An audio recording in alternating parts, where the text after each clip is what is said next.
Welcome back to the Explainer. Okay, today we are tackling a massive, persistent headache in the tech world. We are going to demystify hybrid app development and show you exactly how businesses are building for multiple devices, completely doubling their reach without breaking the bank. If you have ever felt the squeeze of trying to launch a digital product on a tight budget, well, this Explainer is absolutely for you. So here's the million-dollar question, and I mean sometimes literally $1 million.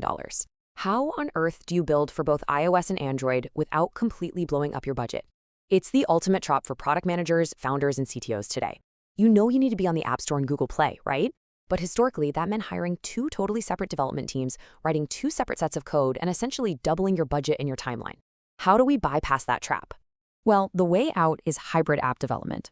Simply put, it's combining native and web technologies to build apps that run flawlessly on both iOS and Android using a single codebase. And that phrase right there at the end, a single codebase, that is your absolute secret weapon here. You literally write the code once and you deploy it everywhere. All right, here is our roadmap for today. 1. The hybrid app advantage. 2. Hybrid versus native apps. 3. Types of hybrid apps. 4. The app development process. 5. Real-world success. And finally, 6. Collaboration models. Let's get into it. Section 1, the hybrid app advantage, saving time and capital. So because you're reusing code instead of starting from scratch for every single platform, you get these huge, immediate bottom-line benefits. You dramatically accelerate your time to market. It also ensures cross-platform consistency, meaning your app looks and feels identical whether someone is holding an iPhone or a Galaxy. Maintenance is way simpler because you have fewer bugs to chase down.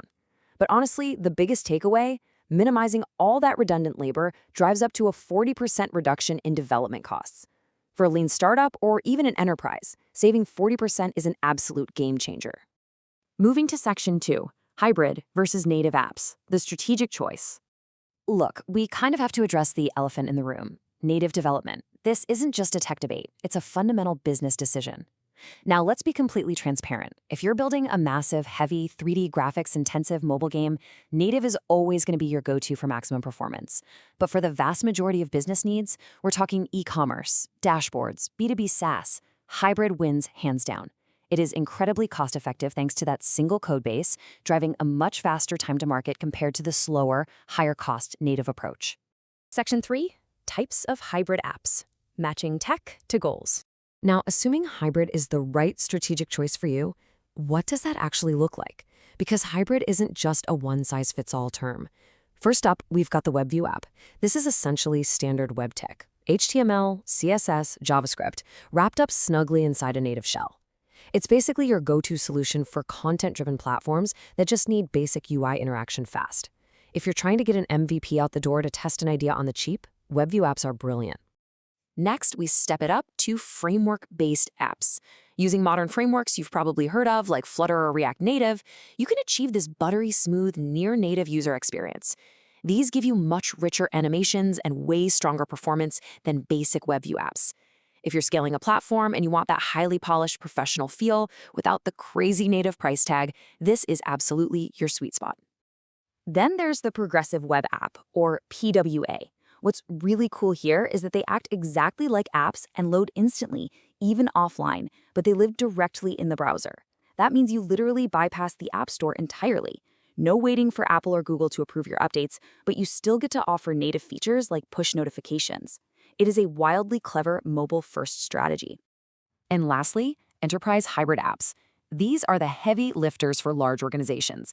When you need scalable, compliance-ready internal tools that connect securely to your ERP or CRM, and you've got remote field teams out there on a random mix of phones and tablets, this setup provides incredible ROI and seamless deployment across the board. Section 4, the app development process. 9 steps to launch. Okay, so how does the top-tier firm actually build this stuff? Teams like Sparkout Tech use a pretty rock-solid 9-step playbook. Phase 1 is the foundational half of the build. You start with gathering requirements and a feasibility analysis just to make sure the tech stack actually aligns with your goals. Then you move into UI/UX wireframing for clean layouts, followed by setting up your backend and APIs. Everything in those first 4 steps is setting the stage for step 5, the cross-platform coding itself. That is where the magic happens, using tools like Ionic, React Native, or Flutter to write that beautiful, maintainable single code base. Then we round it out in Phase 2, You kick this off with visual prototyping to get clickable models that validate the UX early on. Then, hardcore QA and device testing, because it has to work smoothly everywhere. Finally, the app is pushed to deployment on the app stores, followed by ongoing maintenance and scaling. It's a tight, continuous loop built specifically for sustained growth. Section 5. Real-world success. The FarmSense case study. All right, theories and processes are great, but let's talk actual ROI. 300%. That is the massive profit margin lift FarmSense actually pulled off. They were operating in this notoriously broken agricultural supply chain where middlemen were just eating a massive cut. By partnering with Sparkout Tech to build a hybrid Web3 ecosystem, they created a platform that connected buyers directly to farmers, literally eliminating that middleman margin altogether. And we're not talking about some small pilot program here. They successfully onboarded over 200,000 verified farmers. To put that in perspective, that proves beyond a shadow of a doubt that a properly engineered hybrid app can scale flawlessly. It handled a massive user base, complex back-end integrations, and real-world transactions without skipping a beat. Yog Shrusty, FarmSense founder, summed it up perfectly. He said, the platform they delivered didn't just work, it dismantled the intermediaries and gave power back to our farmers. I mean, that hits the nail on the head. This really illustrates the true purpose of this tech. It's not just about saving money on code. It's about the profound human and economic impact of a well-built, accessible digital solution.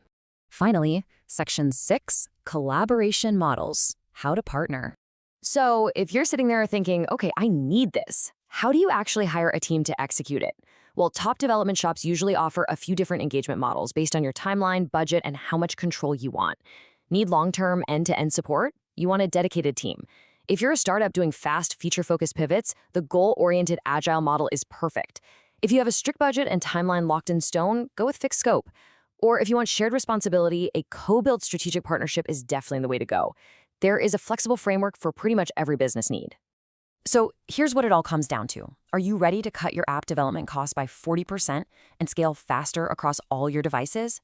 The technology's here, the frameworks are incredibly proven, and honestly, the business case is totally undeniable. Thank you so much for hanging out with me for this explainer.